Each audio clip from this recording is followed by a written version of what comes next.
So this is a prime example of a high hazard that's found here on the university that we would pre-plan with this particular building.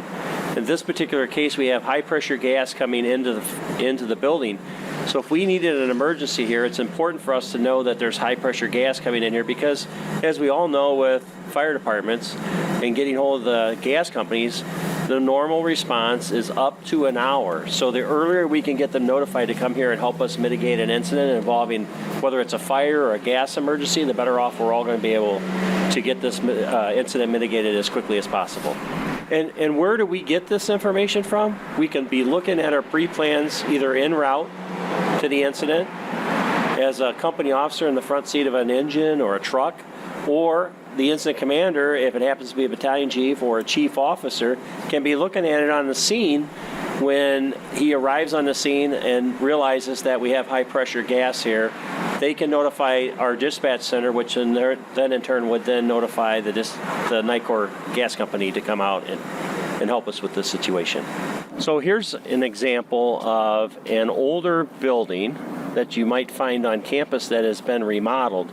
In this particular scenario, as you're looking at the roof behind me, this building was a one-story building with a flat roof on it, and as you can see, there's a hip roof that has been constructed over top of the flat roof because the flat roof leaked at some point in time, and so to mitigate the leaking episode situations, they put this particular roof on, and therefore, if we send guys to the roof to do ventilation, they're not going to be able to do their job because the gases have nowheres to go that would be inside of the building. So it would be a hazard, to put them up there, and really they're not accomplishing anything by going up there to put a vent hole in that particular roof. So this is something you would want to add to your pre-plans, and you can do that through the annotations or your bubbles, whatever it is.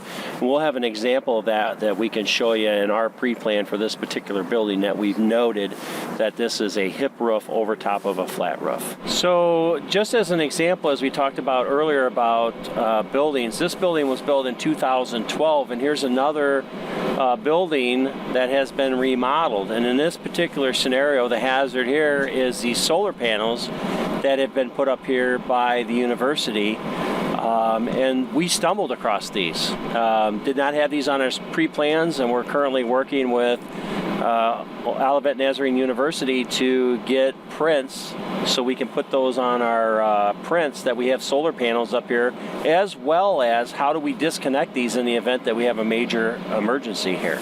So how are we going to put these on our pre-plans? We're going to have to look at ways that we can possibly either draw them in. We're going to have to come up with areas of disconnects, notate those on our pre-plans and things like that. So again, these type of things are going to come up, and you're going to run across them either on a walkthrough or on an emergency, and then you'll have to re-edit your pre-plans as accordingly. So another example for us to utilize our pre-plans with FlowMSP is the incident commander can be sitting in a vehicle, whether it's a command vehicle or the command car. We're looking at the pre-plans. If we have a situation where a firefighter's lost, mayday situation, something like that, and a firefighter is able to maybe pick something out on a floor that he's on, by looking at those floor plans, you can maybe utilize those floor plans sitting in the car to help direct a firefighter in a direction that would get them out. So as an example, running into this display case, if they're going in this particular direction and the display case is on the right-hand side, if they go another 75 feet, they're going to be at a doorway that's going to lead them to the exterior of the building into a safe environment.